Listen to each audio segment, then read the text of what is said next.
قسط number 38 novel غازی۔ میں نے حالات کا تجزیہ کیا اور اپنے تجزیے کی روشنی میں کچھ فیصلے کیے۔ اس کٹھن گھڑی میں اللہ پاک سے التجا کی کہ مجھے اپنے فیصلوں پر قائم رہنے کی ہمت اور طاقت عطا کرے۔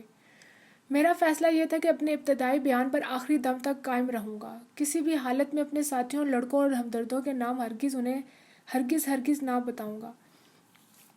نہ ہی بھارت میں سرانجام دیے گئے مشنوں کے متعلق کچھ بتاؤں گا اور نہ ہی ان سے اپنے تعلق کو ظاہر کروں گا۔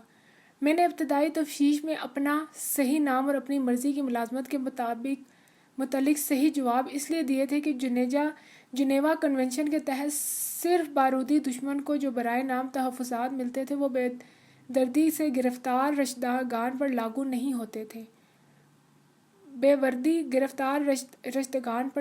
ہوتے تھے۔ اور نہ ہی کوئی ملک اپنے بے وردی جاسوسوں کی گرفتاری کے بعد انہیں اون کرتا ہے، بلکہ وہ گرفتار رشتگان سے قطعی لا تعلقی ظاہر کرتے ہیں۔ صرف ایک ہی مہم سی امید تھی کہ اگر نام، پتہ وغیرہ صحیح دے دیا جائے تو پھر کسی تیسرے ملک کے توسط سے دونوں ملک ایسے قیدیوں کا تبادلہ کرتے ہیں۔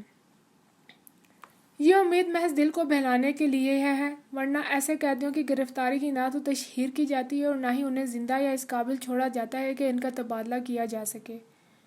سپر طاقتوں کا معاملہ دوسرا ہے۔ 65 کی انڈو پاک جنگ کے دوران کراچی میں ایک حملہ آور جہاز ہٹ کیا گیا جسے 2 روسی پائلٹ اڑا رہے تھے۔ دونوں پائلٹ پیراشوٹ کے ذریعے بحفاظت اتر آئے۔ انہیں گرفتار کر لیا گیا اور ریڈیو پر ان کی گرفتاری کی خبر بھی نشر کر دی گئی، لیکن 20 گھنٹوں کے اندر ہی روسی سفارت خانہ انہیں سفارتی دباؤ سے چھڑوا کر لے گیا۔ 71 کی جنگ کے دوران بھی انتہائی مستند ذرائع نے تصدیق کی تھی کہ روس کی بھارت کو دی ہوئی میزائل بوٹس کا عملہ روسی تھا۔ ان میزائل بوٹس نے ہمارے بحری جنگی جہاز خیبر کو نشانہ بنایا تھا۔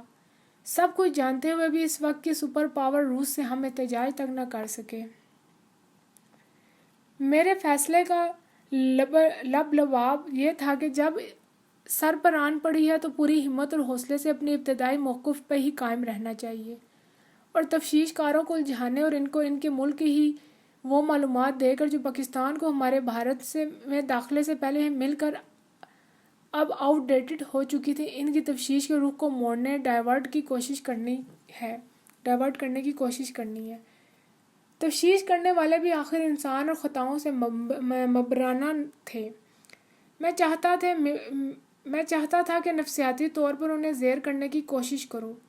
اس کی مثال میں چند فکروں میں پیش کرتا ہوں۔ اگر کوئی اجنبی شخص آپ کے گھر میں گھس آئے، آپ اسے پکڑ لیں اور گھر میں بلا اجازت داخل ہونے کی وجہ دریافت کریں اور جواب میں وہ آپ کو بتائے کہ آپ کے گھر میں تجوری کسی کمرے میں کس الماری کے پیچھے پوشیدہ ہے، صندوقوں میں بند قیمتی اشیاء کی تفصیل اور تالوں کی چابیاں کہاں رکھی ہیں اور آپ کے کتنے بچے ہیں اور کن کن اوقات میں کن کن اسکولوں میں جاتے ہیں، تو آپ یقیناً اس شخص سے پوچھ گچھ کو پس پش ڈال کر اپنے گھر، اپنے قیمتی اشیاء اور اپنے بچوں کے تحفظ کے متعلق سوچنے لگ جائیں گے اور اس اجنبی شخص سے یہ جاننا چاہیں گے کہ اسے آپ کے گھر اور افراد خانہ کے متعلق اور کن کن باتوں کا علم ہے، اور آپ کو اپنے اب تک کے کیے حفاظتی اقدام بیکار اور بے معنی دکھائی دیں گے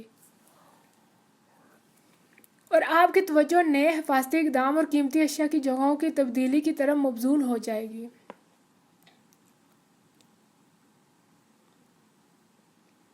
2 سال سے زیادہ عرصہ پاکستان میں دوران تربیت ہمیں پاکستانی فوج کے متعلق تو کچھ نہیں بتایا گیا تھا، لیکن بھارتی فوج کے متعلق بھرپور اور مفصل تفصیلات بتائی گئی تھیں۔ میرے پروگرام میں تھا کہ تفتیش کے دوران آؤٹ ڈیٹڈ معلومات آہستہ آہستہ تفتیش کرنے والوں کو بتاؤں گا اور ان کی توجہ ان کی اپنی دفاعی افواج اور ان کے دفاعی پروگراموں اور فوجیوں کی ڈپلائمنٹ کا پاکستان کو علم ہونے کی طرف پھیر دوں گا۔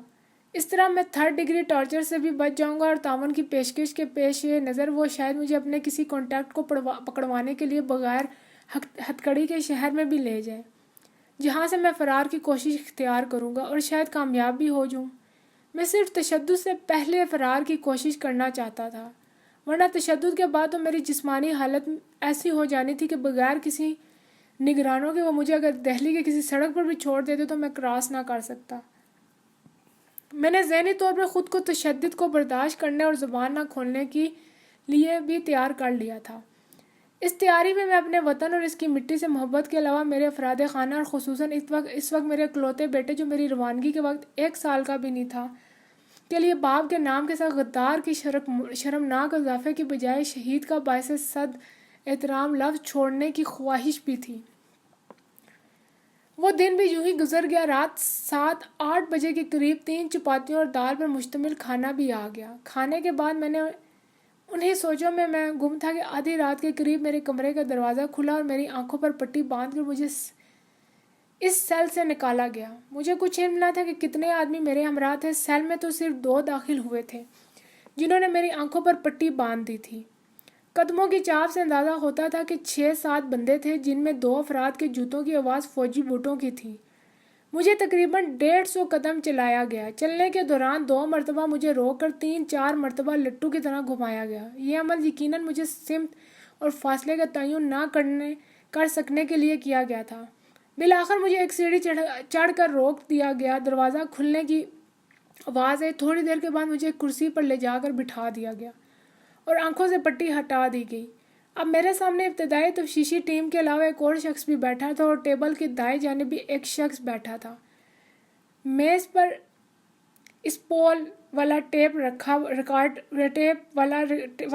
ریکارڈ پڑا تھا جس کا مائک ٹیبل کے درمیان میں رکھا تھا۔ دائیں جانب بیٹھے شخص کے ہاتھ میں قلم اور سفید کاغذ دھرے تھے۔ چند منٹ کی خاموشی کے بعد سامنے بیٹھے ہوئے شخص نے مجھے کرخت لہجے میں مخاطب کیا اور کہا، تم نے میری ٹیم کو جو بیان دیا ہے وہ محض بکواس ہے۔ یہ ان کی غلطی تھی کہ تمہیں اسی وقت اپنی حقیقت اگلنے پر مجبور نہیں کیا، اور ہم دشمن کے جاسوسوں کی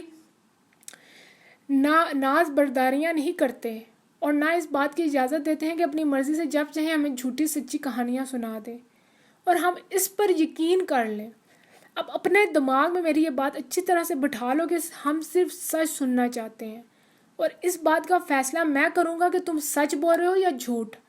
اگر مجھے ذرا بھی شک پڑا کہ تم غلط بیانی سے کام کر رہے ہو تو اس لمحے تمہارے جھوٹ بولنے کی سزا ملے گی۔ یہ سزا ہماری شرافت کی لائن کے خاتمے کے ساتھ ہی جڑی ہوئی ہے، اور تمہیں صرف ذہن نشیں کرانے کے لیے تمہارے سامنے احمق نہیں بیٹھے جنہیں تم بیوقوف بنا سکو۔ Never think that you are sitting in front of jugglers and can be fool them۔ وہ جب چپ ہوا تو میں نے کہا، میں آپ کو یقین دلاتا ہوں کہ میں نے جو کچھ پہلے بتایا ہے، وہ جو کچھ اب بتاؤں گا وہ بالکل سچ ہے۔ میری گرفتاری سے لے کے اب تک مجھے سوچنے کا خاصا موقع مل گیا تھا، اور میں نے فیصلہ کر لیا ہے کہ میں آپ سے کچھ نہیں چھپاؤں گا۔ آپ کی ٹیم کے ایک رکن نے مجھے کہا تھا کہ یور گیم از اوور، اور یہی حقیقت ہے۔ اب میری اسی سے میں بھلائی ہے کہ میں آپ سے مکمل تعاون کروں۔ میری بات ختم ہونے پر اس شخص نے ٹیپ ریکارڈ والے شخص کو اشارہ کیا۔ اس نے ریکارڈر آن کر دیا۔ اب تک مجھ سے مخاطب شخص نے، جو یقیناً اس ٹیم کا لیڈر تھا، مجھے کہا، now start from the beginning. اب ابتدا سے شروع ہو جاؤ۔ میں نے وہی باتیں دہرانی شروع کر دی جو ٹیم کے ممبران کو پہلے بھی بتا چکا تھا۔ جب میں نے یہ کہا کہ مجھے بھارت میں سروے کے لیے بھیجا گیا ہے تو لیڈر نے میری بات کاٹی اور کہا، تم 2 سال کے زیادہ عرصے تک اس ملک میں صرف سروے کرتے رہے ہو؟ میرے ہاں کہنے پر لیڈر نے ہاتھ اٹھا کر 2 انگلیوں سے اشارہ کیا اور فوراً میرے سر پر دوبارہ انتہائی زوردار ضرب ماری گئی۔ مجھے ایسے لگا کہ میرا دماغ پھٹنے لگا ہے۔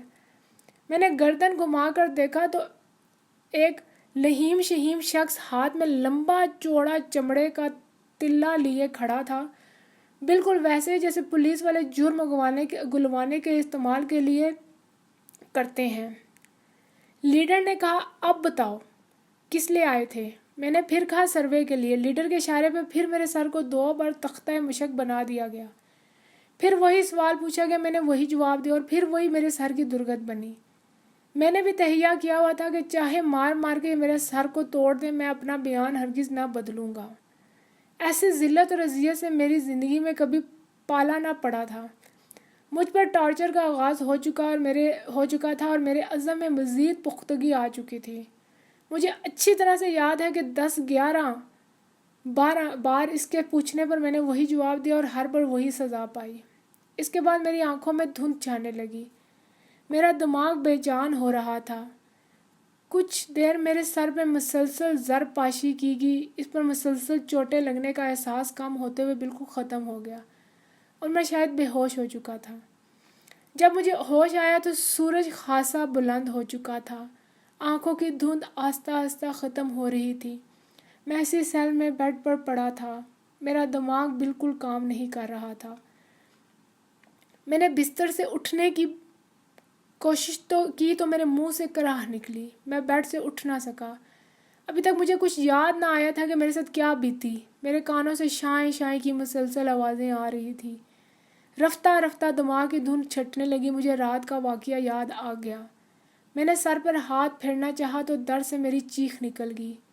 سر پر درمیان میں 2-3 جگہ بڑے بڑے گومڑ پڑ چکے تھے جس سے ٹیسیں اٹھ رہی تھی۔ چہرے پہ ہاتھ پھیرا تو جمے ہوئے خون سے ہاتھ لتھڑ گئے۔ چہرے پہ کوئی زخم نہ تھا، یہ خون یقیناً نکسیر پھوٹنے سے نکلا تھا۔ جب تک میں ہوش میں تھا تو نکسیر نہ پھوٹی تھی، یقیناً میرے بے ہوش ہونے کے بعد میرے سر پر ضربات پہنچائی گئی تھی، میرے جسم کا انگ انگ دکھ رہا تھا۔ میں نے اپنے جسم پر ہاتھ پھیرا تو محسوس ہوا کہ ٹانگوں، رانوں، بازوؤں اور پیٹ پر متعدد ایسی جگہ تھیں جنہیں چھونے سے بھی درد کی شدید لہریں اٹھتی تھیں۔ یقیناً میری بے ہوشی کے بعد بھی میرے جسم کو تختہ مشق بنا دیا گیا تھا۔ بڑی مشکل سے ذرا ذرا کھسک کر میں پانی کے مٹکے تک پہنچا اور پانی سے چہرے، گردن، ہاتھ پر لگے خون کو صاف کیا اور مٹکے کے نیم گرم پانی سے پیاس بجھائی اور پھر بیڈ پر دراز ہو گیا۔ چوٹیں ٹھنڈی ہونے کی وجہ سے زیادہ درد کر رہی تھی۔ میری عمر 74 میں 38 سال کے قریب تھی اور میں جوانی کے اس دور سے بہت زیادہ آگے نکل چکا تھا جس میں درد کا احساس نسبتاً کم ہوتا ہے۔ میں نیم غنودگی کی حالت میں بیڈ پر پڑا تھا۔ نہ معلوم کس وقت کھانا آیا جو میں نے نہ کھایا۔ میں اس حالت میں تھا کہ غروب آفتاب کے قریب کمرے کا دروازہ کھلا اور ایک لکڑی کی کرسی کمرے میں رکھ دی گئی۔ اس کے تھوڑی دیر بعد ہی ابتدائی تفتیشی ٹیم کا لیڈر کمرے میں آ گیا، اس کے ساتھ 2 گارڈز تھے۔ اس نے کھانے کے برتن واپس بھیجے اور چائے اور بسکٹ لانے کا کہا۔ مٹکے میں سے پانی نکال کر اس نے مجھے اسپرو کی 2 گولیاں کھانے کو دی اور 8 گولیاں میرے سہرانے رکھ دی۔ آئیوڈیکس کی ڈبیاں مجھے دی گئی کہ چوٹوں پر لگا لوں۔ آئیوڈیکس کی چائے آ گئی تو اس نے مجھے چائے بنا کر دی، بسکٹ کھانے کو دیے۔ جب میں چائے پینے لگا تو اس نے سرگوشی میں کہا کہ میں مسلمان ہوں، تمہاری حالت پر ہم مذہب ہونے کی وجہ سے رحم آ رہا ہے۔ میرا تم کو یہی مشورہ ہے کہ مجھے سب کچھ بتا دو، میری ترقی ہو جائے گی اور تمہیں یہاں سے فرار کرانے میں تم سے وعدہ کرتا ہوں پوری مدد دوں گا۔ یہ کمبخت جلد ہی دل کی بات کہہ کر اپنا مسلمان ہونے کا اظہار کر بیٹھا۔ یہ جاسوسی کے ملزمان کی تفتیش کا ایک روایتی طریقہ ہے۔ ایک تفتیشی ٹیم تشدد کرتی ہے اور اسی ٹیم کا ایک فرد بعد میں ملزم سے تنہا مل کر اظہار ہمدردی کرتا ہے اور اسے مدد دینے اور فرار کروانے کا وعدہ کرتا ہے۔ جاسوسی ملزم یہ بخوبی جانتا ہے کہ اسے تو کبھی کسی عدالت میں پیش کیا جائے گا اور نہ ہی اپنے کسی ہمدرد کے ذریعے کسی وکیل سے ملاقات کا موقع فراہم کیا جائے گا۔ تشدد کا آغاز بہت تکلیف دہ ہوتا ہے، بعد میں تو تشدد سہتے سہتے جسم اس کا عادی ہو جاتا ہے۔ حواس معطل ہونے کے باعث تشدد کی اذیت کا اور تکلیف کا احساس کم ہو جاتا ہے۔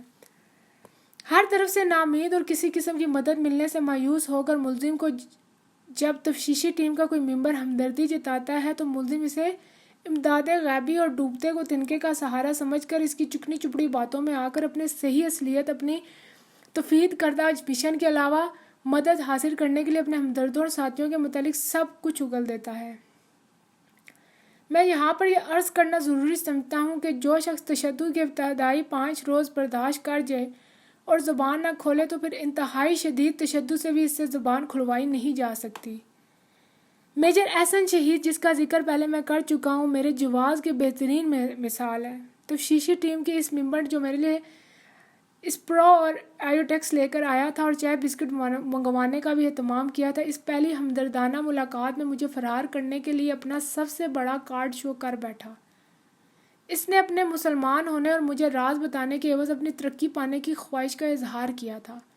میں اس کی باتیں نہایت غور سے سنتا رہا اور ساتھ ہی آہستہ آہستہ چائے پی رہا تھا۔ اب مجھے اپنے پتے ترتیب دینے تھے۔ اس نے بات ختم کی تو میں نے کہا، اس دکھ اور مصیبت کی گھڑی میں ایک ہمدرد مسلمان کا مل جانا میرے لیے نعمت اور غیر مرتکبہ سے کم نہیں۔ آپ کی ہمدردی نے مجھ میں گویا نئی روح پھونک دی ہے۔ مجھ سے اب تک تفتیش کے دوران جو کچھ پوچھا گیا میں نے بتایا۔ مجھے اپنی طرف سے تو بولنے کا موقع ہی نہیں دیا گیا۔ میرے پاس جو معلومات ہے وہ بھارت کے لیے بہت کارآمد ثابت ہو سکتی ہے۔ میں تو پہلے ہی روز اپنی گرفتاری کے بعد ہتھیار ڈال چکا تھا۔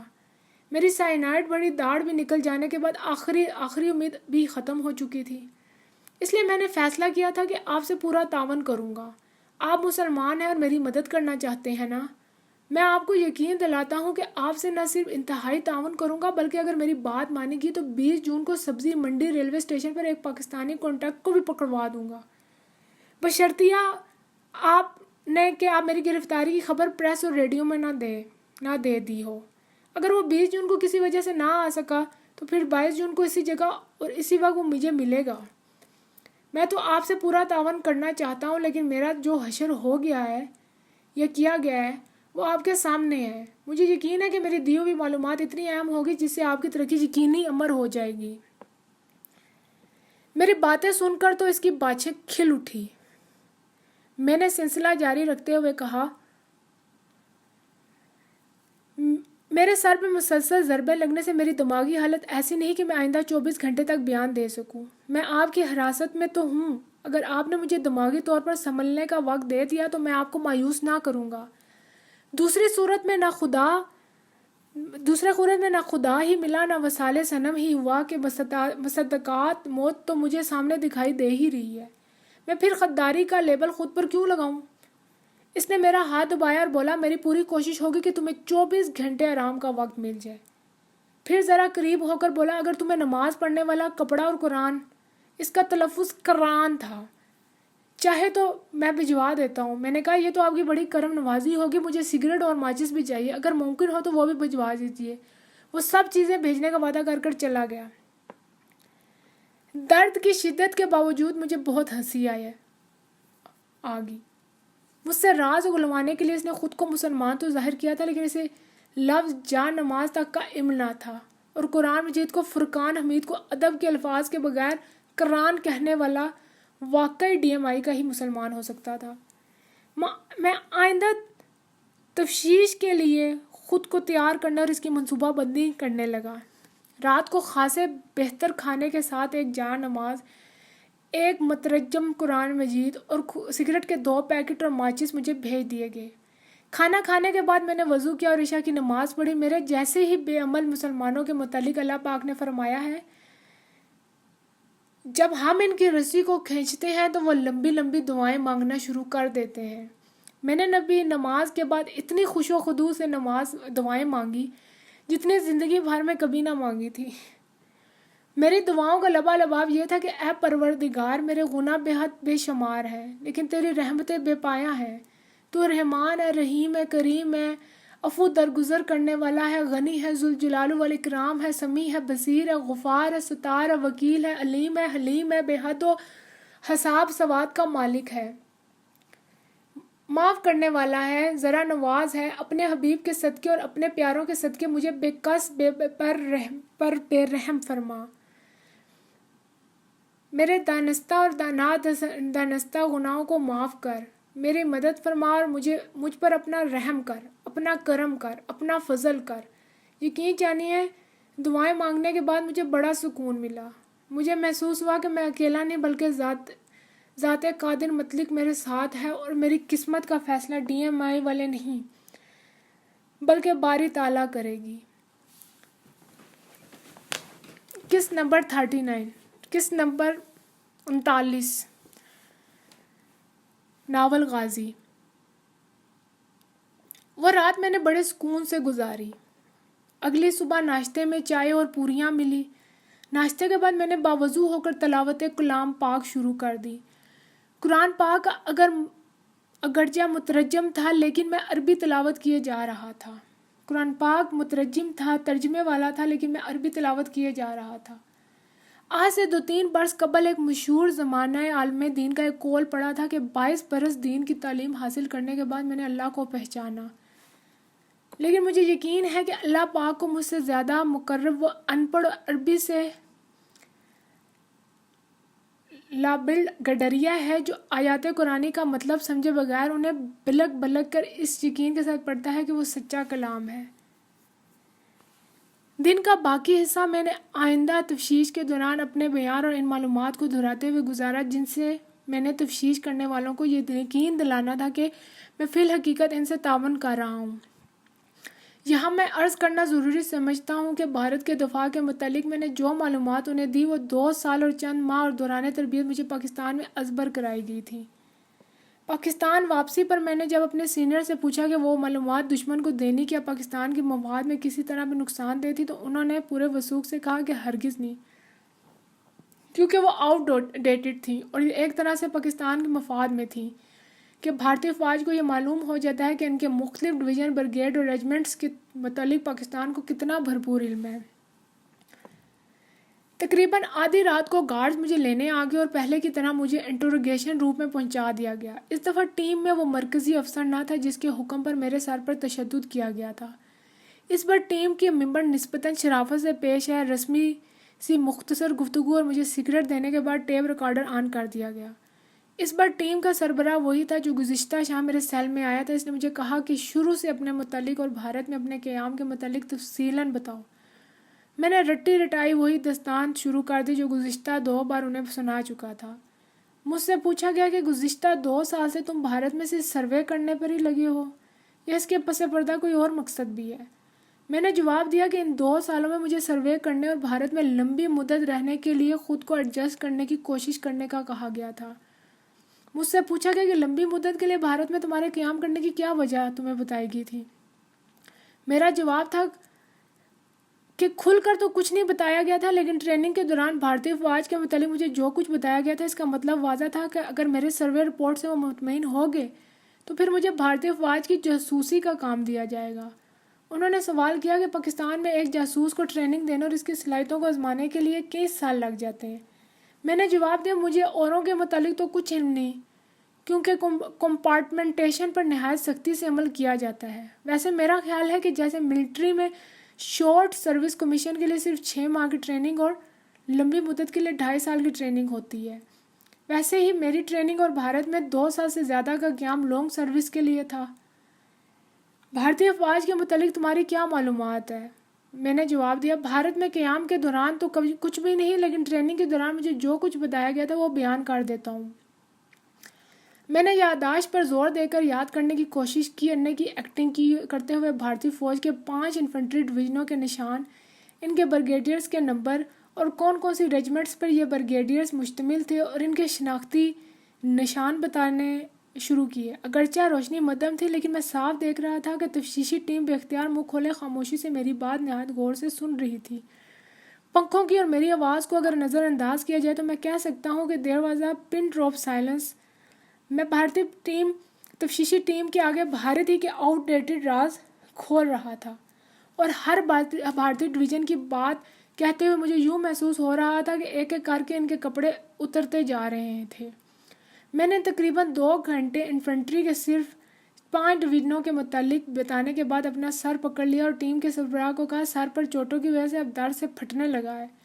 ممبران نے آپس میں خسر پھسر کی اور سربراہ بولا کوئی بات نہیں، ہم تفتیش کل رات تک ملتوی کر دیتے ہیں، امید ہے کل بھی تم آج کی طرح ہی تعاون کا مظاہرہ کرو گے۔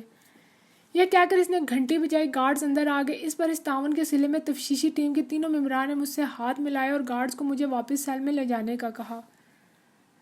سیل میں بستر پہ لیٹتے ہی میں یہ سوچنے لگا کہ 2 سال سے زیادہ پرانی معلومات بیان کرنے پر ان کا جو رد عمل ہوا ہے، اگر وہی رد عمل بھارتی فوج کے سربراہ کا ہو تو وہ تو اپنی ساری فوج کی پوزیشن تبدیل کرنے کا سوچنے لگ جائے گا۔ اگر ایسا ہو جائے تو پاکستان کے حق میں بہتر ہوگا، کیونکہ جب ایک جگہ ڈپلائڈ فوج یا اس کا کچھ دفعہ موو کرتا ہے تو FIU والے بھی، جن کی دشمن کے علاقے میں صرف 15-20 میل کی رینج ہوتی ہے، وہ بھی سب کچھ معلوم کر لیتے ہیں، جبکہ دشمن کے علاقے میں انتہائی اندر جا کے جاسوسی کرنے والوں کے لیے تو یہ بچوں کا کھیل ہوتا ہے، جبکہ ایک جگہ پر ڈپلائڈ فوج کے متعلق چھان بین زیادہ مشکل ہوتی ہے۔ میں نے آج کی تفتیش خیریت سے ہو جانے پر شکرانے کے نفل ادا کیے۔ رات کا باقی حصہ سوتے جاگتے اور آئندہ شب کو تفتیش کا سامنا کرنے کی تیاری میں گزر گیا۔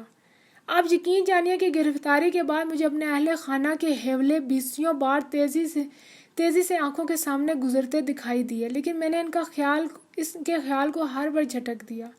انسان کی سب سے بڑی کمزوری اور اس کے پائے استقلال میں لرزش پیدا کرنے والے اس کے اہل خانہ اور ان کی یاد ہوتی ہے، اور میں قطعاً نہیں چاہتا تھا کہ ایسی صورتحال میرے ساتھ پیش آئے۔ انہی خیالوں میں رات کا بقیہ حصہ گزرا۔ اگلے دن کچھ وقت سوتے اور کچھ وقت آنے والی رات کی تیاری میں گزر گیا۔ میں جانتا تھا کہ ٹائم گین کے لیے تفتیشی ٹیم کو جو معلومات دے رہا ہوں ان کا جب تجزیہ کیا جائے گا تو تفتیشی ٹیم کی کارکردگی محض صفر ہوگی، کیونکہ وہ اپنی فوج کے متعلق باتیں سننا نہیں چاہتے تھے، اور وہ بھی اتنی پرانی۔ بہرحال میں نے جو سٹینڈ لیا تھا، مجھے توقع تھی کہ وہ مجھے مزید چند روز ان کے تشدد سے بچنے کا موقع مل جائے گا۔ آدھی رات کو پھر مجھے تفتیشی کمرے میں پہنچا دیا گیا۔ کل والی تفتیشی ٹیم وہاں موجود تھی۔ سوالات کا سلسلہ شروع ہوا تو میں نے کہا کہ مجھے جو کچھ دوران تربیت بتایا گیا تھا اس کے متعلق بھارت کا فرسٹ آرمڈ ڈویژن جھانسی کے قریب سٹیشنڈ ہے۔ اس آرمڈ ڈویژن کے علاوہ نمبر 10 انڈیپینڈنٹ آرمڈ بریگیڈ جو بذات خود ایک ڈویژن کے برابر ہے، اس میں اوسی PT-76 اور فرانسیسی AMX 13 ٹینک ہیں جنہیں آپ نے 71 کی جنگ میں مشرقی پاکستان میں استعمال کیا تھا، اور سقوط ڈھاکہ کے بعد انہیں آپ فزلکا میں لے آئے ہیں۔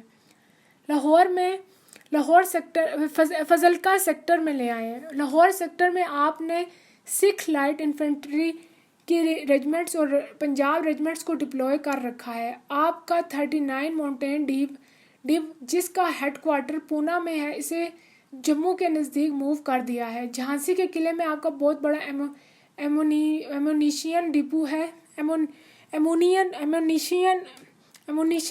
ڈپو ہے۔ میں خاموش ہوا تو انہوں نے سوال کیا کہ ایئر فورس اور نیوی کے متعلق کیا جانتے ہو؟ میں نے کہا آپ کے ایئر فورس کرافٹ کیریئر اور کرانت پر ہیریئر اور کمبر جہاز میں 65 کی جنگ کے دوران پاکستان آبدوز غازی نے آپ کے ایک فریگیٹ بیاس کو ڈبو دیا تھا، اور آپ نے اپنے ایک دوسرے فریگیٹ پر بیاس نام لکھ کر نیشنل اور انٹرنیشنل پریس کو اس نئے بیاس فریگیٹ پر اثرانہ دیا اور یوں پاکستانی دعوے کو جھوٹا ثابت کرنے کی کوشش کی۔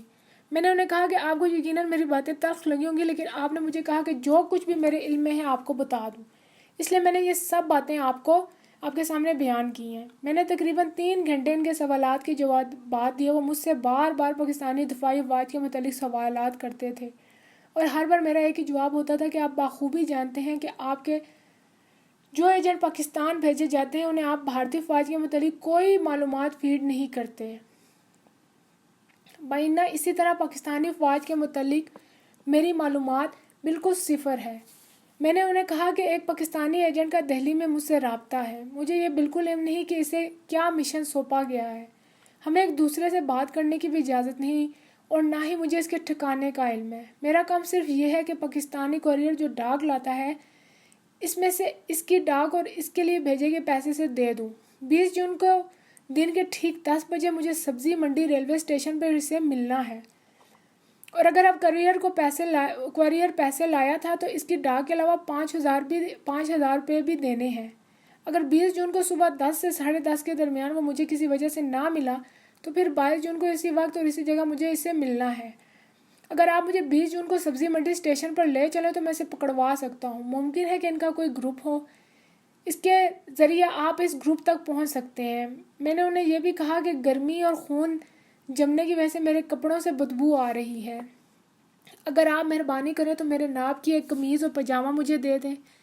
اس کے بعد میں نے یہ پیشکش کی کہ اس کے علاوہ اگر آپ 20 جون کو اس آدمی کو پکڑنا چاہتے ہیں تو میرے پہنے ہوئے کپڑوں کو دھلوا کر پریس کروا دیں، اور اگر ڈاک میں پاکستان سے رقم بھیجی گئی تھی تو 20 جون کو 5,000 روپے بھی مجھے دے دیں، تاکہ میں رقم دینے کے بہانے چند منٹ کے لیے اسے روک لوں، اور اس دوران آپ اسے گرفتار کر لیں۔ چونکہ رقم آپ اس سے برآمد کر لیں گے، اس لیے اس کے پاس اس کے سوا کوئی چارہ نہ ہوگا کہ وہ اپنی پاکستانی ہونے اور یہاں اپنے قیام کا مقصد آپ کو بتا دے۔ میری گواہی اور اسے راہ راست پر لانے کی میری کوشش بھی آپ کے کام کو آسان بنا دے گی۔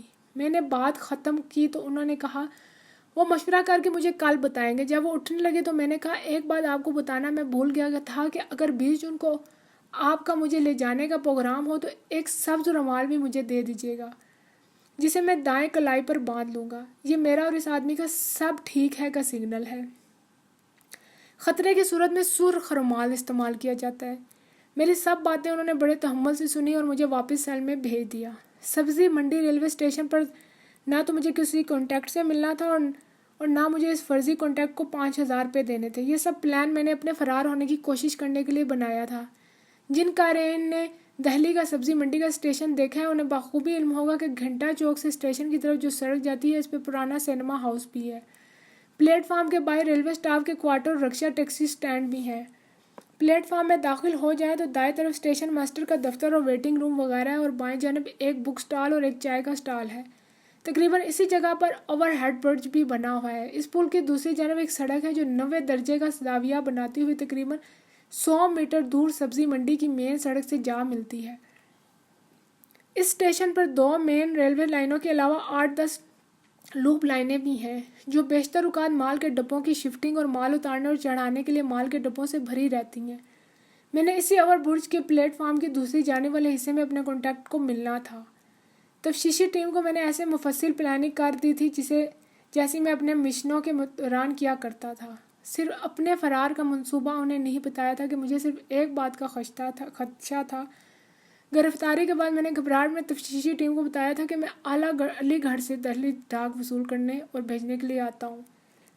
علی گڑھ کا نام تو میں نے بتا دیا تھا جبکہ میں تو نہ تو کبھی علی گڑھ گیا تھا اور نہ ہی وہاں کے رہائشی علاقوں اور ہوٹلوں کے نام جانتا تھا۔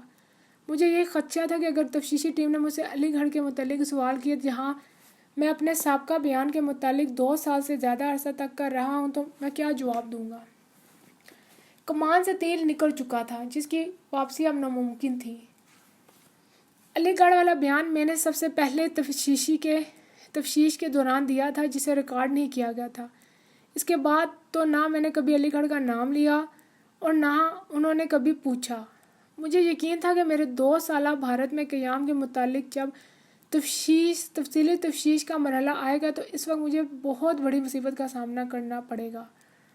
دوسری تفتیش مجھے کوریئر سے ڈی ایم آئی والوں کو حاصل کردہ ڈاک کے متعلق تھی۔ نہ معلوم اس ڈاک میں کیا تھا۔ ڈاک میں اگرچہ کسی کا نام لکھا نہیں ہوتا اور ہدایت بھی کسی کو مخاطب کیے بغیر ہوتی تھی لیکن بعض اوقات اس ڈاک میں ہمارے گھریلو خطوط بھی ہوتے تھے جو بغیر اصلی لفافوں کے ہوتے تھے۔ ان خطوط میں درج ناموں پر سیاہی لگا دی جاتی تھی۔ مجھے اور میرے ساتھیوں کو 1 2 3 4 کی ترتیب میں نمبر الاٹ کیے گئے تھے۔ ان خطوط کو سینسر کر کے سادہ لفافوں میں ڈال کر اوپر نام لکھ دیے جاتے تھے۔ میں نے سوچا کہ کوریئر سے حاصل کردہ ڈاک کے متعلق انہیں یہی کہوں گا کہ وہ ساری ڈاک سبزی منڈی پر ملنے والے کانٹیکٹ کے لیے ہیں۔ اگلے روز شام کے وقت میرے لیے سلیٹی رنگ کی قمیض اور پاجامہ بھیج دیا گیا اور میرے پہنے ہوئے کپڑے لے لیے گئے۔ پاجامے میں نالے کے بجائے الاسٹک لگا تھا۔ ایک ہوائی چپل اور سگریٹ بھی تھے۔ اس رات مجھے تفتیش کے لیے باہر نہیں نکالا گیا۔ اس سے اگلے دن صبح کے وقت گارڈز نے آ کر میری آنکھوں پر پٹی باندھی اور مجھے باہر لے جا کر اور کئی بار لٹو کی طرح گھما کر تقریباً 150 قدم چلنے کے بعد ایک سیل میں جا کر میری پٹی اتار دی۔ اس سیل کے باہر بھی اونچی چار دیواری تھی۔ باتھ روم بھی کمرے کے پچھلی طرف بنا ہوا تھا۔ بس یوں سمجھ لیجیے کہ جس سیل سے مجھے یہاں لایا گیا تھا یہ بالکل ویسا ہی تھا لیکن اس سیل سے تقریباً دگنا بڑا تھا۔ اس سیل میں 2 بیڈ تھے اور ایک بیڈ پر ایک نوجوان بے ہوش پڑا تھا۔ اس نے بھی سلیٹی پاجامہ اور قمیض پہن رکھی تھی جس پر جگہ جگہ خون کے دھبے تھے۔ اس نوجوان کے منہ اور ایک کان سے بھی جمے ہوئے خون کی لکیریں چہرے سے ہوتے ہوئے گردن تک چلی گئی تھی۔ اس کی حالت دیکھ کر مجھے ایسا محسوس ہوا تھا کہ اسے بڑی بے دردی سے مارا پیٹا گیا تھا۔ اس کی حالت دیکھ کر پہلے تو مجھے شک ہوا کہ وہ مر چکا ہے۔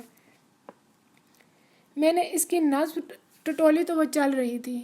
میں نے دل میں کہا کہ ان بھیڑوں نے نامعلوم کس جرم کی پاداش میں اس جوان کے ساتھ اتنا بے رحمانہ سلوک کیا ہے۔ زندہ اور مردہ میں تمیز مشکل ہوگی۔ 3-4 گھنٹوں بعد اس نوجوان نے کرہنا شروع کیا اور آہستہ آہستہ آنکھیں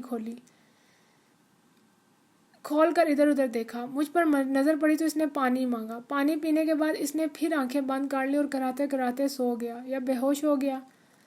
اس کی حالت دیکھ کر مجھے اپنے ساتھ آئندہ پیش آنے والے تشدد کا اندازہ ہو رہا تھا۔ آخر کب تک میں تفتیشی ٹیم کو تسلیوں سے بہلا سکتا تھا؟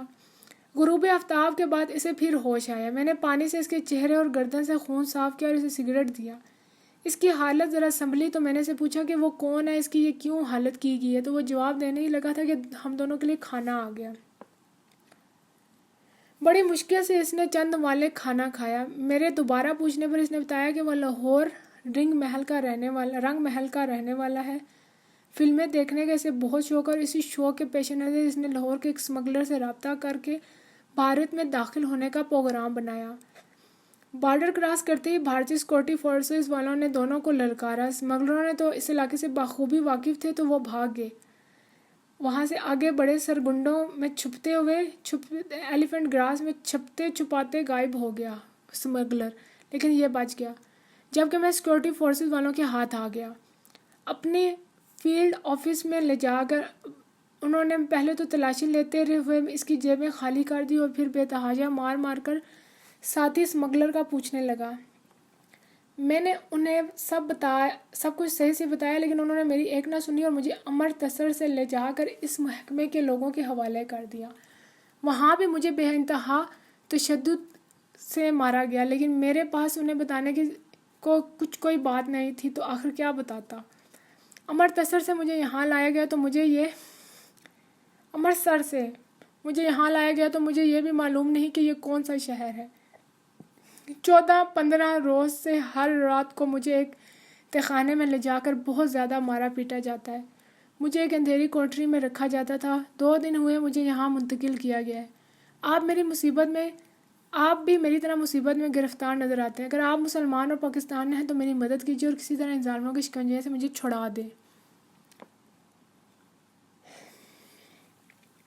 قسط نمبر 40 غازی۔ میں نے اس نوجوان کو دلاسا دیا اور کہا اگر تم نے بے گناہ ہو تو یہ تمہیں بالآخر چھوڑ دیں گے اور غیر قانونی طور پر بارڈر کراس کرنے کے جرم میں زیادہ سے زیادہ 2 سے 3 سال کی سزا ہو جائے گی۔ میں نے اسے کہا کہ تمہاری طرح میں یہاں بے بس ہوں اور عملی طور پر تمہارے لیے کچھ نہیں کر سکتا۔ بہرحال حوصلہ رکھو، اللہ پاک یقیناً کوئی نہ کوئی راستہ دکھا دے گا۔ اس لڑکے نے مجھ سے پوچھا کہ آپ کو یہاں کس جرم کے تحت لایا گیا ہے؟ میں نے جواب دیا کہ یہ ایک لمبی کہانی ہے جسے تفتیشی عملے کے سامنے دہراتے میں تھک گیا ہوں، اس لیے پھر کسی وقت تمہیں اپنی داستان سناؤں گا۔ اس رات جب باہر کا دروازہ کھلنے کی آواز آئی تو میں تفتیشی مراحل سے گزرنے کے لیے خود کو تیار کرنے لگا۔ گارڈز اندر آئے اور اس نوجوان کی آنکھوں پر پٹی اور ہاتھ پشت پر باندھ کر اسے باہر دھکیل کر لے گئے۔ اس نوجوان نے پٹی باندھتے ہی رونا اور ہبکار شروع کر دی۔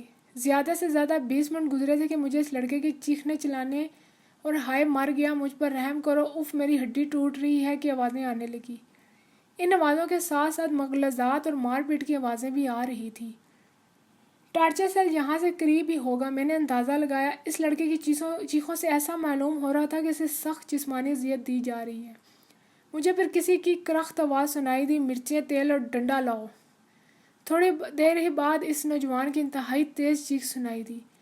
وہ شدت درد سے بھری دردناک چیخیں مار رہا تھا۔ چشمے تصور سے میں دیکھ رہا تھا کہ اس کے ساتھ کیا سلوک کیا جا رہا ہوگا۔ اتنا وحشیانہ عمل تو شاید کسی دور میں بھی ظالم سے ظالم شخص نے بھی اپنے دشمن سے نہ کیا ہوگا۔ میں سوچ رہا تھا کہ وہ نوجوان اور میں دونوں ان ظالموں کے آگے بے حقیقت کیڑے سے بھی کم حیثیت رکھتے ہیں۔ اس کے ساتھ جو سلوک کیا جا رہا ہے میرے ساتھ بھی اس سے زیادہ اذیت ناک رویہ اپنایا جائے گا۔ پاکستان سے روانگی سے پلک سائنائڈ بھری داڑھ لگانا واقعی درست تھا۔ اس شرمناک اذیت اور ذلت سے بچنے کے لیے وہ داڑھ واقعی ان حالات میں نعمت ثابت ہوتی۔ اس نوجوان کی درد بھری چیخوں سے مجھے نیند آنی تھی۔ اس کی چیخیں اچانک بند ہوگی۔ میں نے سوچا کہ وہ تو مر گیا یا کم از کم بے ہوش ہو چکا ہے۔ رات یوں ہی بیت گئی۔ فجر کے وقت 4 گارڈز اسے ہاتھوں اور ٹانگوں سے اٹھائے سیل میں اس کے بیڈ پر پھینک کر چلے گئے۔ ان کے جانے کے بعد میں نے اس کی نبض دیکھی۔ نبض بالکل نارمل تھی، وہ یقیناً بے ہوش تھا۔ اس کی طرف سے مطمئن ہو کر میں اپنے بیڈ پر چلا آیا۔ میری بھی آنکھ لگ گئی۔ صبح 8 بجے کے قریب ہم دونوں کے لیے ناشتہ آیا۔ وہ تو بے ہوش تھا۔ میں نے ناشتہ زہر مار کیا۔ میں سوچ رہا تھا کہ اب عنقریب ہی میری بھی ایسی چیخیں شروع ہونے والی ہیں۔ میں نے خود کو اذیت اور تشدد سہنے کے لیے تو ایک حد تک تیار کر لیا تھا، لیکن جو شرمناک اذیت گزشتہ رات اس نوجوان کو دی گئی تھی، اس کا تو میں نے کبھی سوچا بھی نہیں تھا۔ اس نوجوان کے کپڑوں پر پرانے خون کے دھبوں کے علاوہ نئے دھبے بھی لگے ہوئے تھے، اور اس کے پجامے کی آسن بھی خون سے لتھڑی ہوئی تھی۔ تیل، مرچیں اور ڈنڈا منگوانے کی آواز، نوجوان کی انتہائی درد بھری تیز چیخیں اور خون سے بھری آسن سے صاف ظاہر تھا کہ رات اس کے ساتھ کیا سلوک کیا گیا تھا۔ دوپہر کے قریب اسے ہوش آیا۔ پہلے کی طرح اس کی ناک اور کان سے نکلنے والے خون اس کے چہرے پہ جمع ہوا تھا۔ میں نے اس کے چہرے سے خون صاف کیا، اسے پانی پلایا، اس کے ہاتھ پر بھی خون جمع ہوا تھا، اسے بھی صاف کیا۔ نوجوان تشکر بھری نگاہوں سے مجھے دیکھ رہا تھا۔ دوپہر کا کھانا آیا تو میرے بے حد مجبور کرنے پہ اس نے کھانا کھایا۔ میں نے اسے کھانے کے بعد اسپرو کی 2 گولیاں دی۔ اس نے میرا شکریہ ادا کیا اور بولا، میرے سے جو کچھ ہو رہا ہے میں سمجھتا ہوں کہ 2-4 دن سے زیادہ زندہ نہ رہ پاؤں گا۔ میرے پاس تو ان ظالموں کو بتانے کے لیے کچھ ہی نہیں، میں تو بھارتی فلمیں دیکھنے کے شوق میں مارا گیا۔ آپ میری حالت دیکھیں اور خود کو ان ظالموں کے ظلم سے بچانے کے لیے اگر کوئی بات نہیں بتائے تو وہ بھی بتا دیں۔ اس بات سے میں سوچ میں پڑ گیا کہ کل یہی شخص مجھ سے گڑ گڑا کر یہاں سے نکلنے یا تشدد سے بچنے کے لیے میری مدد طلب کر رہا، تو آج مجھے نصیحت کر رہا ہے۔ میں نے اس کی بات کو کوئی جواب نہ دیا اور اس کے سراپے کا جائزہ لینے لگا۔ مجھے گرفتار ہوئے 6 دن ہوئے تھے، جبکہ اس نوجوان کے مطابق اس کی گرفتاری کو 17واں اور 18واں روز ہو چکا تھا، لیکن اس کی داڑھی میری داڑھی کے نصف برابر تھی۔ میں نے اس کے ہاتھ اور پاؤں کے ناخنوں کو دیکھا، وہ بھی بڑھے ہوئے نہیں تھے۔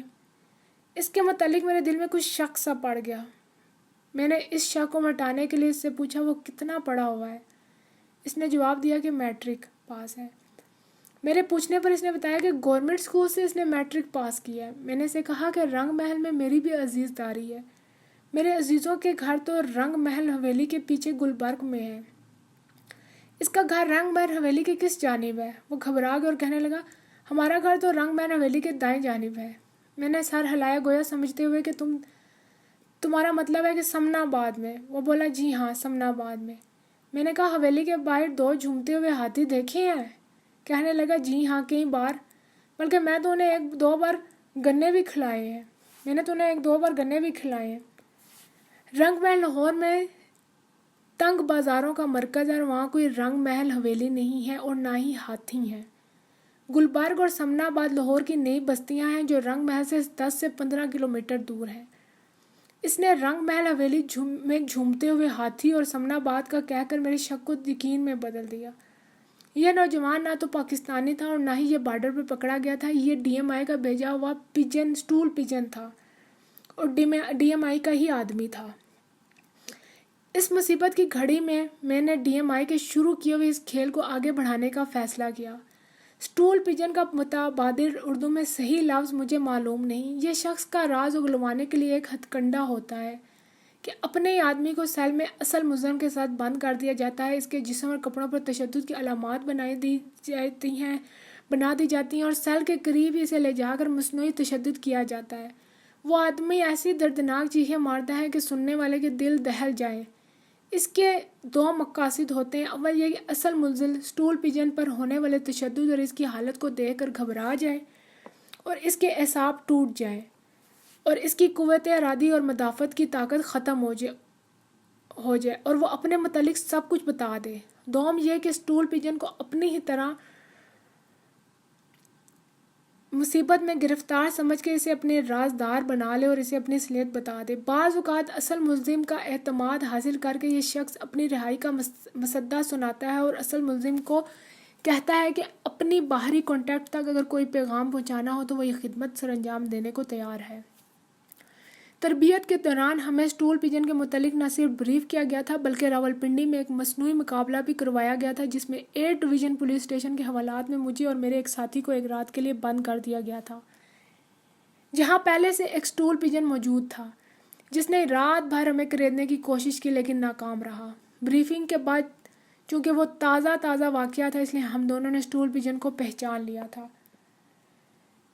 اب اس اچانک مصیبت اور بیچارگی کی حالت میں سٹول پیجن کی بھرپور اداکاری کی وجہ سے میں اسے فوری پہچان نہ سکا، لیکن اس کی داڑھی، ناخنوں اور لاہور میں رنگ محل کے متعلق اس کی معلومات نے اس کا بھانڈا پھوڑ دیا۔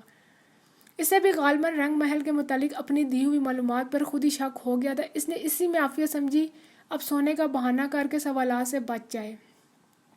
رات کو پہلے مجھے سیل سے لے جایا گیا۔ تفتیشی ٹیم بھی غالباً اپنے بار بار کے دہرائے ہوئے سوالات اور میرے مسلسل ایک ہی جواب سے اکتا چکی تھی، اس لیے اس بار انہوں نے اپنے سوال جواب کا سلسلہ مختصر رکھا۔ ٹیم کے انچارج نے مجھے رخصت کرنے سے پہلے کہا کہ تم نے اپنے متعلق ہمیں جو کچھ بتایا ہے ہمیں اس پہ بالکل یقین نہیں۔ اب تمہارے وعدے پر کہ 20 جون کو تمہیں پاکستانی ایجنٹ کو پکڑوا دو گے یقین کرتے ہوئے 20 جون کا انتظار کریں گے۔ اگر اس روز بھی تم ناکام ہوئے تو تمہیں دوسری ٹیم کے حوالے کرنے پر ہم مجبور ہو جائیں گے۔ ہم تمہیں یقین دلاتے ہیں کہ دوسری ٹیم کا تمہارے ساتھ رویہ اتنا سخت ہوگا کہ جس کا تمہیں اندازہ بھی نہیں۔ اس لیے اب بھی وقت ہے، ہم سب کچھ سچ بتا دو اور خود کو تشدد سے بچا لو۔ ہر انسان کی تشدد برداشت کرنے کی ایک حد ہوتی ہے، اور جب اسے اس حد سے آگے لے جایا جاتا ہے تو وہ سب کچھ بتا دیتا ہے۔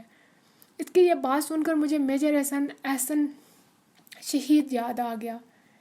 تشدد کی کون سی حد تھی جس سے وہ نہ گزرا تھا، لیکن اس نے زبان نہ کھولی۔ اس کے ہوش میں ہوتے ہوئے اس کے پاؤں کی انگلیاں اور پاؤں کاٹے گئے، اور اس کے ہوش میں ہوتے ہوئے اس کے ہاتھوں کی انگلیاں اور ہاتھ کاٹے گئے، لیکن وہ مرد مومن یہ سب کچھ سہ گیا، جان دے دی لیکن زبان نہ کھولی۔ تفتیشی ٹیم نے جو کچھ کہا تھا اور وہ بالکل درست تھا۔ جب تک ایک ٹیم زبان کھلوانے میں مکمل طور پر ناکام نہ ہو جائے، ملزم کو دوسری ٹیم کے حوالے سے نہیں کیا جاتا۔ ملزم کی زبان کھلوانے پر ہی کسی ٹیم کی کارکردگی پر پرکھا جاتا ہے، اور کامیابی کی صورت میں سارا کریڈٹ اسی ٹیم کو ہی ملتا ہے۔ 20 جون کو میرے تعاون کے وعدے سے موجودہ ٹیم کو مجھے اپنی تحویل میں رکھنے کا جواز تو مل گیا تھا۔ 20 جون کو اگر وہ ناکام ہو جاتے تو مجھے یقیناً کسی دوسری ٹیم کے سپرد کر دیا جاتا جس کے زبان کھلوانے کے اپنے حربے ہوتے۔ میں نے ٹیم کے انچارج کو مخاطب کرتے ہوئے کہا، سر میں اپنے عدم تعاون کا انجام بخوبی جانتا ہوں۔ میرے سیل میں ایک جوان قیدی ہے جس کی حالت دیکھ کر رات کو تفتیشی ٹیم کی تفتیش کے دوران اس کی چیخوں سے مجھے بخوبی اندازہ ہو چکا ہے کہ میرے عدم تعاون کی صورت میں میرا کیا حشر کیا جائے گا۔ میں نے آپ سے 20 جون اور اگر ایجنٹ اسی روز نہ آیا تو 22 جون کو اسے پکڑوانے کا وعدہ کیا ہے۔ اگر 22 جون کو بھی ناکام ہوا تو آپ بے شک میرا وہ حشر کریں جو مجھے آپ سے کوئی گلہ نہ ہوگا، بلکہ میں اپنے مقدر کا لکھا سمجھ کر قبول کروں گا۔ ٹیم کے انچارج نے میرے رویے میں لچک پیدا کرتے ہوئے کہا، پاکستان سے آنے والی ڈاک میں بھارتی کرنسی بھی بھیجی گئی تھی۔ تمہارے کہنے کے مطابق 20 جون کو 8 بجے تمہارے کپڑے، گھڑی اور سبز رومال تمہیں مل جائے گا۔ روانگی کے وقت 5,000 روپیہ بھی تمہیں ایجنٹ کو دینے کے لیے دیا جائے گا۔ تم بظاہر ہماری حراست میں نہیں ہوگے، لیکن ہمارے درجنوں سویلین لباس میں جوانوں نے تمہارے چاروں طرف گھیرا تنگ کر رکھا ہوگا، اس لیے وہاں سے بھاگنے کی کوشش نہ کرنا اور نہ سوچنا۔ اگر تم نے یہ حماقت کی تو ہم تمہارا وہ حشر کریں گے کہ تم اپنے لیے موت مانگو گے لیکن تمہیں موت نہیں ملے گی۔ ہم تمہیں سبزی منڈی اسٹیشن پر لے جا کر کوئی رسک نہیں لے رہے، وہاں پر تم آزاد ہونے کے باوجود بالکل اسی طرح ہماری حراست میں ہوگے جیسے اس کمرے میں ہو۔ اگر آزمانا چاہتے ہو تو سامنے دروازہ ہے، وہاں سے نکل کر فرار ہونے کی کوشش کرو۔ ہم میں سے کوئی بھی نہ تو اپنی کرسی سے اٹھے گا اور نہ ہی گارڈز کو پکارے گا۔ دروازے سے باہر نکلتے ہی تمہارا جو حشر ہوگا اس کا تم اندازہ نہیں کر سکتے، اور اس حماقت کی کلیتاً ذمہ داری تمہاری ہوگی۔ میں نے انہیں یقین دلایا کہ ایسی کوئی بات نہ ہوگی۔ اس گفتگو کے بعد ٹیم نے مجھے سیل میں بھیج دیا۔ مجھے سیل میں لایا گیا تو اسٹول پجن وہاں نہیں تھا۔ صبح کے قریب اسے واپس لایا گیا۔ اس بار اس کے کپڑے خون سے لتھڑے ہوئے تھے اور وہ کرا رہا تھا۔ مجھے چونکہ اس کی اصلیت کا یقین ہو چکا تھا، اس لیے میں نے اس پر زیادہ کوئی نوٹس نہ لیا۔ میں نے سوچا کہ میرے ساتھ جو ہونا ہے تو اسے میں روک تو نہیں سکتا، اس دوران اس کے ڈرامے کا ہی لطف اٹھایا جائے۔ در حقیقت میں نے فرار کا منصوبہ بنایا تھا کہ میں نے اپنی پوری توجہ اس پر مرتکز کیے ہوئے تھا۔ فرار میں ناکامی اور تشدد کے متعلق میں نے سوچنا ہی چھوڑ دیا تھا۔ زبان تو میں نے کسی حالت میں نہیں کھولنی تھی، میرا کیا حشر ہونا تھا۔ اسے ہی سوچ کے بار بار مرنے سے کیا فائدہ؟ زندگی کسی عزیز نہیں ہوتی۔ مجھے بھی اپنی زندگی بہت عزیز تھی، اپنے گھر والوں سے بڑی محبت تھی، لیکن بھارتی بارڈر کراس کرتے ہی میں اپنے ان کمزوریوں کو پس پوچھ ڈال دیا تھا۔ یقیناً یہی حالت میرے ساتھیوں کی بھی تھی۔ ہم 2 سال سے زیادہ بھارت میں قیام کے دوران سینکڑوں بار گھنٹوں کٹھے گزارتے تھے، لیکن بعد لیکن میں پورے یقین سے کہہ سکتا ہوں کہ اس تمام عرصے میں کبھی ایک بار بھی کسی نے اپنے اعلیٰ خانہ کا نہ تو ذکر کیا نہ انہیں یاد کیا تھا۔ زندگی سے پیار کیا ہوتا ہے ہم اسے بھول چکے تھے۔ خطرناک سے خطرناک مشن پر جانے کے لیے قدم پیچھے کرنا تو دور کی بات ہے، سب سے آگے بڑھ کر اس مشن پر جانے کی ضد اور خود کو مشن کے لیے موزوں قرار دینے کی کوشش تھی۔ اس کی وجہ یہ تھی کہ ہم پانچوں، جن میں صرف سویلین تھے اور میرے چاروں ساتھی سروس کے باقاعدہ ملازم تھے، ہم نے خود بھارت جانے اور خطرناک مشن سر انجام دینے کے لیے اپنے آپ کو والنٹیئر کیا تھا۔ ہم میں سے کسی کو بھی زبردستی بھارت نہیں بھیجا گیا تھا۔ ہم سب اس دشمن ملک میں تنگ نظر ظالموں کے ہاتھوں گرفتاری کی صورت میں اپنے ساتھ ہونے والے بدترین تشدد سے بھی واقف تھے۔ سائنائڈ کی داڑیں لگوا کر ہم نے موت کو گلے لگانے کے اسباب کو بخوشی قبول کیا تھا۔ یقین جانیے کہ میں موت سے ہرگز خوف زدہ نہ تھا۔ زہر بھری داڑھ کے نکلنے کے بعد میں نے ذہنی طور پر خود کو بدترین تشدد کے سہنے کے لیے تیار کر لیا تھا۔ اب یہ چند روز 22 جون کی مہلت تھی۔ میں اسے پورے طور پر انجوائے کرنا چاہتا تھا۔ سیل میں بھی یہ اسٹول پجن، جسے آئندہ میں بیمار کبوتر کہوں گا، ہی میسر تھا۔ چنانچہ میں نے اسی کے ساتھ اپنی باقی ماندہ وقت کو خوشگوار بنانے کا فیصلہ کیا۔ قسط نمبر 41، ناول غازی۔ میں نے دوپہر کے کھانے کے لیے بھی اسے نہ اٹھایا اور نہ ہی اس کے چہرے سے خون وغیرہ صاف کیا۔ جب سورج غروب ہونے تک میری طرف سے کوئی پیش رفت نہ ہوئی تو خود ہی کراتا ہوا اٹھ بیٹھا۔ دوپہر کے کھانے کے برتن اٹھانے کے لیے جب گارڈز آئے تو میں نے اس کے لیے بھیجا گیا کھانا بھی واپس کر دیا تھا اور گارڈز کو کہا تھا یہ تو بے ہوش ہے، اس لیے اس کا کھانا بھی واپس لے جائے۔ بیمار کبوتر نے مجھ سے کھانے کے متعلق پوچھا تو میں نے کہا تم اس وقت بے ہوش تھے، سارا دن کھانے پر مکھیاں بھن بناتی رہی، اس لیے میں نے تمہارا کھانا واپس بھیج دیا ہے۔ وہ جوان تھا اور جوانی میں نسبتاً بھوک زیادہ لگتی ہے۔ صبح کا ناشتہ بھی اس نے نہیں کیا تھا۔ اس کے چہرے پر بھوک کے آثار تھے اور کراہیں بھرنے اور ہائے وائے کرنے کی ایکٹنگ بھی مسلسل کرنی تھی۔ اس کے علاوہ اس کو ڈیوٹی سونپی گئی تھی کہ مجھ سے ہمدردی کے پردے میں کچھ راز گلوا لے۔ اپنے کرانے اور دو روز میں سے چہرے پر جمے خون صاف کرانے کے سوائے اسے کوئی کامیابی نہ ہوئی تھی۔ بھوک کی شدت کی وجہ سے وہ خاصا بے چین دکھائی دیا۔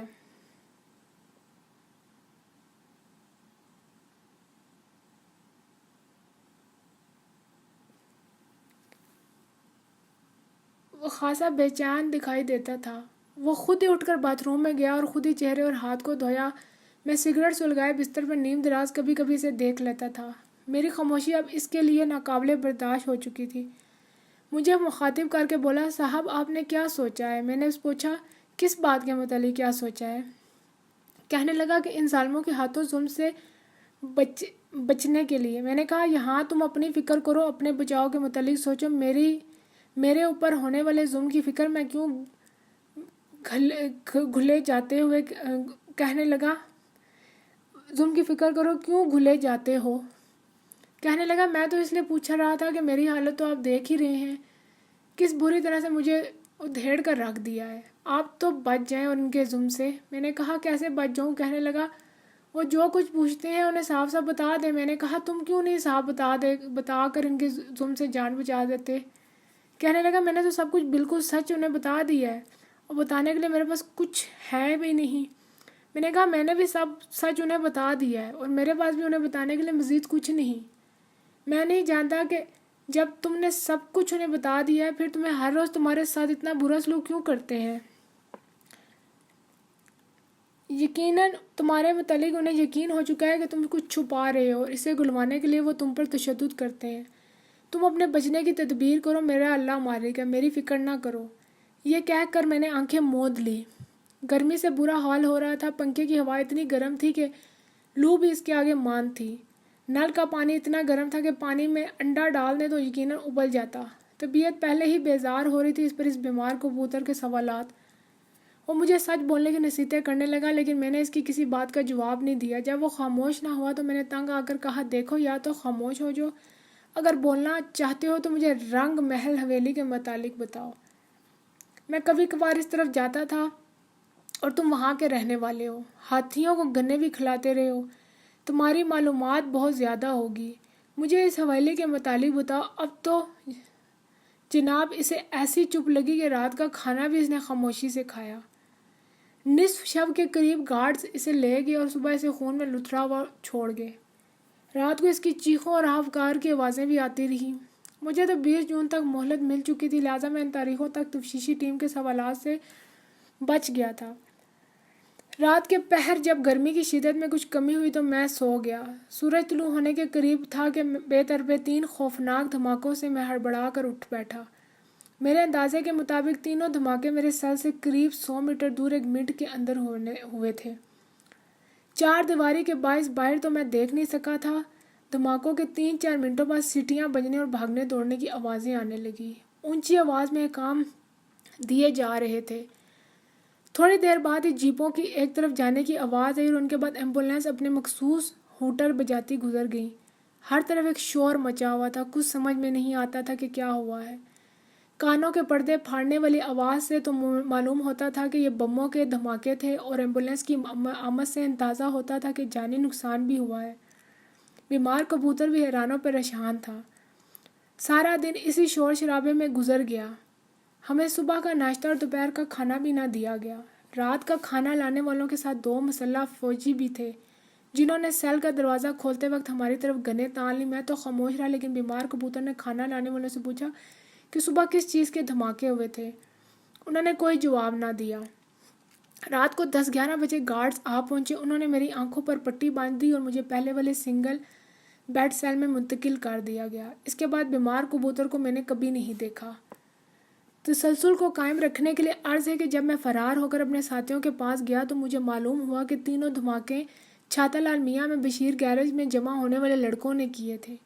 میرے ساتھیوں نے بتایا کہ میری گرفتاری کے بعد انہوں نے وائرلیس پر پاکستان سے رابطہ کیا تھا اور انہیں میرے متعلق بتا دیا تھا۔ پاکستان سے انہیں سختی سے ہدایت کی گئی تھی کہ وہ اپنی تمام سرگرمیاں بالکل معطل کر دیں اور میری تلاش میں ہرگز کوئی رسک نہ لیں۔ ویٹ اینڈ سی ان کے دیے گئے ہوئے احکام کا لباب تھا۔ میرے ساتھیوں نے احکام پہ حرف بحرف عمل کیا، لیکن لڑکوں کو تمام واقعہ بتا دیا۔ میری گرفتاری کو سن کر لڑکے بہت مشتعل ہو چکے تھے۔ انہوں نے میرے ساتھیوں سے مل کر میرا سراغ لگانے اور مجھے چھڑانے کا پروگرام بنانا چاہا، لیکن میرے ساتھیوں نے باوجود شدید خواہش کے پاکستان سے ملے احکام کے پیش نظر اپنی مجبوری بتائی اور معذرت کر لی۔ اب لڑکوں نے اپنے طور پر میرا کھوج لگانا چاہا۔ وہ چند ماہ پہلے ریٹائر ہونے والے ایک مسلمان فوجی سے ملے، جس نے انہیں بتایا کہ اس طرح گرفتاری کا عمل صرف ڈی ایم آئی والے ہی کرتے ہیں۔ اس سابق فوجی نے لڑکوں کو دہلی میں D M I headquarters کا محل وقوع بھی بتا دیا، اور وہ خود کبھی ہیڈ کوارٹرز کے اندر نہیں گیا تھا۔ اندر کی معلومات حاصل کرنے کے لیے لڑکوں نے گیرج میں مرمت کے لیے آئی کی ایک گاڑی لی اور بعد دوپہر ہیڈ کوارٹرز کے باہر کھڑے ہو گئے۔ جب سٹاف چھٹی کے بعد باہر نکلا تو انہوں نے ہیڈ کوارٹرز کے ایک آدمی کو اغوا کر لیا اور گیرج میں لے گئے۔ تھوڑے سے تشدد کے بعد اس نے ہیڈ کوارٹرز کا پورا نقشہ اور زیر زمین سیل کے علاوہ زمین پر بنے ہوئے سیلوں کی تفصیل بتا دی۔ میرے متعلق اسے کچھ علم نہ تھا۔ ساتھیوں کے بقول لڑکوں نے اس فوجی کی وردی تروا کے اسے دھوتی قمیض پہنا دی اور شاہدرہ کی طرف ایک سنسان جگہ پر لے گئے اور اس کی گردن پر خنجر رکھ کر اس سے میرے متعلق پوچھا، لیکن وہ کچھ نہ بتا سکا۔ فوجی کا زندہ رہنا میرے علاوہ میرے ساتھی لڑکوں عارف اور نذیر سب کے لیے خطرہ تھا، اس لیے لڑکوں نے اسے خنجر سے ہلاک کر دیا اور اس کی لاش پر مٹی کا تیل ڈال کر آگ لگا دی تاکہ شناخت کے قابل نہ رہے۔ لڑکوں کا لیڈر اب کیسر تھا، جس نے گورکھپور کے مشن کو میرے نمبر 2 کے ساتھ پورا کیا تھا۔ انہوں نے عارف کے پاس میرے رکھوائے ہوئے سامان سے 3 ٹائم بم اور 6 پسٹل اور گولیاں لیں۔ انہوں نے نقشے کے مطابق ڈی ایم آئی کو اس دیوار کو نشانہ بنانا تھا جو سیل کے قریب تر تھی۔ بیرونی دیواریں بہت اونچی تھیں اور ان پہ خاردار تاروں کی باڑ لگی ہوئی تھی، اس لیے باہر سے اندر کوئی چیز دکھائی نہ دیتی تھی۔ حملے میں 2 گاڑیاں استعمال کی گئی۔ صبح جب سڑکوں پر ٹریفک نہیں ہوتی تو اس وقت حملے کا پروگرام بنایا گیا۔ ایک بم بیرونی دیوار کے ساتھ چسپاں کر دیا گیا، جبکہ 2 بم اندر پھینکے گئے۔ دیوار والے بم سے دیوار میں خاصا بڑا شگاف پڑ گیا تھا، جبکہ اندر پھینکے گئے بم D M I headquarter میں رہائشی فوجیوں کی بیرکوں پر گرے۔ لڑکوں کو شاید اس ہیڈ کوارٹرز کی عددی نفری کا علم نہ تھا۔ شگاف سے جب انہوں نے اندر جھانکا تو انہیں مختلف عمارتوں اور بیرکوں کے ہجوم میں سیل دکھائی نہ دیے۔ دھماکوں کے فوری بعد سیٹیاں بجیں اور چیخو پکار کا سلسلہ ہو گیا۔ اب وہاں لڑکوں کا ٹھہرنا سرین بیوقوفی تھی اور بغیر کسی فائدے کے خودکشی کے مترادف تھا، لہٰذا سب لڑکے جانے بچا کر قریب ہی کھڑی دونوں گاڑیوں میں بھاگ گئے۔ صحیح علم تو کسی کو نہ تھا، لیکن قیاس تھا کہ بارکو پر بموں کے پھٹنے سے 8 سے زیادہ فوجی ہلاک اور 20 زخمی ہو گئے ہیں، اور ان دھماکوں کے بعد شہر کی سختی سے ناکہ بندی کر دی گئی اور جگہ جگہ تلاشی کا سلسلہ شروع ہو گیا، لیکن اللہ پاک کے رحم و کرم سے لڑکے اور ساتھی بالکل محفوظ رہے۔ 8-10 دن کی سختی کے بعد چیکنگ وغیرہ ختم کر دی گئی اور دہلی کی زندگی معمول پر آ گئی۔ ڈی ایم آئی کی بیرونی دیوار کی اس روز مرمت کر دی گئی، جبکہ اندر کا حال کسی کو معلوم نہ تھا۔ لڑکوں نے اس کی اٹیمپٹ کے بعد ڈی ایم آئی کے افسران پر ان کے گھروں اور دفتروں کے درمیان حملوں کا پروگرام بنایا، جسے عارف نذیر اور میرے ساتھیوں نے لڑکوں کو سمجھا کر ملتوی کروا دیا کہ اگر ان حملوں کا کسی کو بھی ذرا بھی شک پڑ گیا تو یہ حملے مجھے بچانے کے لیے ہو رہے ہیں، تو مجھے فی الفور ختم کر دیا جائے گا اور میری زندگی کی ہوم سے امید بھی ختم ہو جائے گی۔ اس کے باوجود لڑکوں نے ہیڈ کوارٹر سے آنے جانے والی گاڑیوں پر نگاہ رکھنی شروع کر دی۔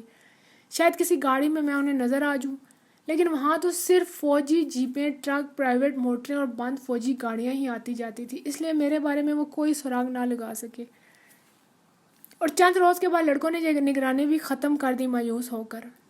اب پھر اصل سلسلے کی طرف آ جاتے ہیں۔ اس سنگل بیڈ سیل میں مجھے وقت پر ناشتہ، کھانا اور سگریٹ ملتے رہے، صرف ایک فرق پڑا، مسلح فوجی گارڈ دن رات میں 4-5 دفعہ اچانک آ جاتے، کبھی سیل کے باہر سے ہی مجھے دیکھ کر چلے جاتے اور کبھی سیل کھول کے میرے کمرے اور باتھ روم کی ہر چیز چیک کرتے۔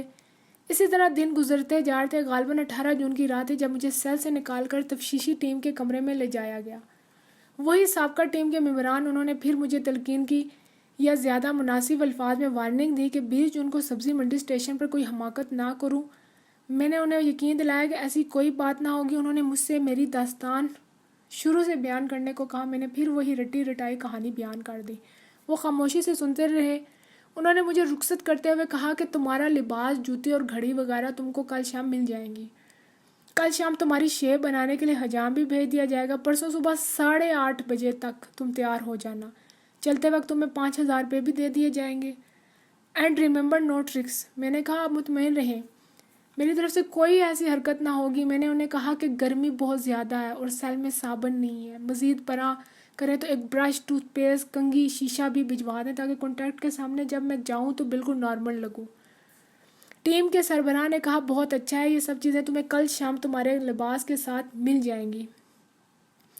ٹیم کا ایک ممبر جو اپنے دشمنی جذبات پر قابو نہ رکھ سکا تھا بولا، کبھی نہ بھولنا کہ تمہاری کوئی حماقت اسے تمہاری زندگی کا آخری بار دانت صاف کرنا بھی بنا سکتی ہے۔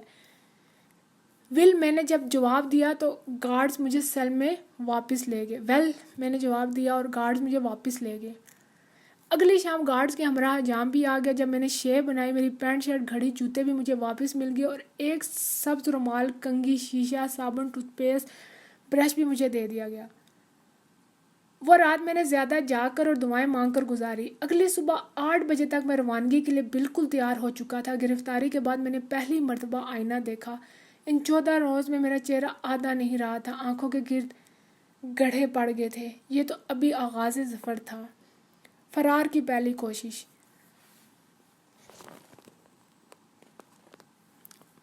مجھے یوں محسوس ہو رہا تھا کہ میری یہ تیاری بالکل اس دمبے جیسی ہے جسے قربانی سے پہلے بنایا سنوارا جاتا ہے۔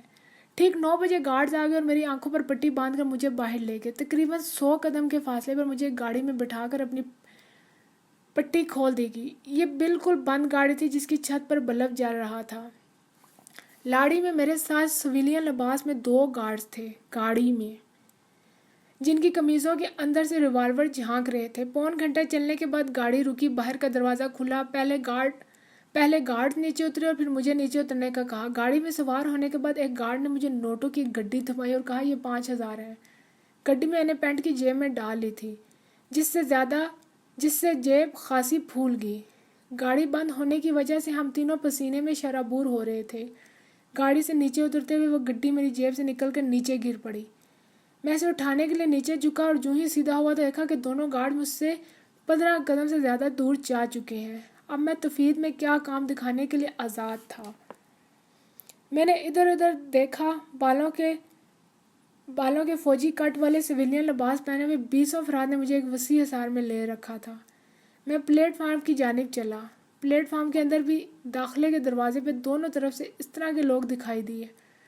میں نے سست روی سے اوور ہیڈ برج کی طرف بڑھنا شروع کیا۔ کانٹیکٹ سے ملنا تو فرضی کہانی تھی۔ میں تو اپنے فرار کے لیے لوپ ہول تلاش کر رہا تھا، اور ہیڈ برج کی سیڑھیاں چڑھتے ہوئے میں نے دنستہ لنگڑانا شروع کر دیا اور پل کی ریلنگ کو تھام کر آہستہ آہستہ اوپر جانے لگا۔ مجھے یقین تھا کہ اس وقت سینکڑوں نگاہیں مجھ پر مرکوز ہوں گی۔ برج پہ لوگوں کی آمد و رفت جاری تھی۔ پل کے تقریباً درمیان میں پہنچ کر میں ریلنگ کا سہارا لے کر کھڑا ہو گیا۔ پل کے دونوں طرف ڈی ایم آئی کے آدمی نظر آ رہے تھے۔ انہوں نے اتنا مکمل انتظام کیا ہوا تھا کہ لوپ لائنوں پر کھڑے خالی چھکڑوں پر بھی ان کے آدمی کھڑے تھے۔ کچھ دیر پل کے اوپر انتظار کرنے کے بعد میں نے پل کی دوسری جانب چلنا شروع کر دیا۔ اس طرح سیڑھیاں بھی آدھی ہی اترا ہوگا کہ نیچے سے 3 آدمی چھلانگیں مارتے ہوئے میری طرف آئے۔ ایک سرگوشی میں بولا، اس طرف نیچے جانے کی اجازت نہیں۔ میں نے ان سے کہا کہ پل سے اتر کر سڑک پر دیکھنا چاہتا ہوں کہ مطلوبہ آدمی آپ لوگوں کے فوجی کٹ بال دیکھ کر واپس ہی نہ چلا جائے۔ وہ تز بزب میں پڑ گئے اور میں نے نیچے اترنا شروع کر دیا۔ پل سے اتر کے میں 10-15 منٹ سڑک کے دونوں اطراف دیکھتا رہا۔ اس دوران 3 ٹرک سڑک پر سبزی منڈی کو جاتے دکھائی دیے۔ سڑک تنگ تھی اور لوپ لائنوں کے بلا مقابل آتی ہوئی پل کے بالکل قریب سے 45 درجے کا زاویہ بناتے ہوئے سبزی منڈی کو مین روڈ سے جا ملتی تھی۔ اس موڑ پر ٹرک اپنی رفتار بہت آہستہ کر لیتے تھے۔ ڈی ایم آئی کی گاڑیاں دونوں اطراف پلیٹ فارم کی جانب کھڑی تھی کیونکہ اس طرف پارکنگ کی کوئی جگہ نہیں تھی۔